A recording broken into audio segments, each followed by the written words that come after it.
யார் என்ன சொன்னாலும் எங்கள் ஓட் தளபதிக்கு தான் போடுங்க. உங்களோட நம்பிக்கைக்குரியவங்களுக்கு தாராளமாக போடணும். யாருக்காக இருந்தாலும் சரி. சீமானை விரும்புகிறீங்களா? போடுங்க சீமானுக்கு ஒரு குத்து. டிவிகேவை விரும்புகிறீங்களா? போடுங்க டிவிகேல ஒரு குத்து. நான் இந்த லைவை பண்ணுறதுனால டிவிகேக்கு சப்போர்ட்டாகவும் பேச முடியாது, சீமானுக்கு சப்போர்ட்டாகவும் பேச முடியாது. அந்தளவுக்கு இந்த லைவ் வந்துட்டு நிறைய ஆளுகளால் பார்க்கப்படலை. ஆனால் இதில் வரக்கூடிய எனக்குன்னு சொந்தமாக சேர்த்த அன்பு சொந்தங்கள், அன்பு ஆருயிர், அன்பு ரசிகர் பெருமக்கள் ஒரு 5-6 பேர் இருக்காங்க. அவங்க ஒவ்வொரு கட்சியை விரும்பக்கூடியவங்க, அவங்களாம் ரெகுலராக வரக்கூடியவங்க.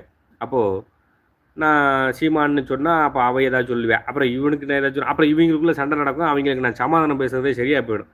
அதனால் நான் என் ஓட்டு யாருக்குன்னு கேட்டால் என்னோட ஓட்டு டிவிகேல ஒரு குத்து, என்டிகேல ஒரு குத்து, டிஎம்கேல ஒரு குத்து, ஏடிஎம்கேல ஒரு குத்து, அப்படிதான் பாமகவில் ஒரு குத்து, விசிகாவில் ஒரு குத்து, இப்படி தான் நான் சொல்லுவேன்.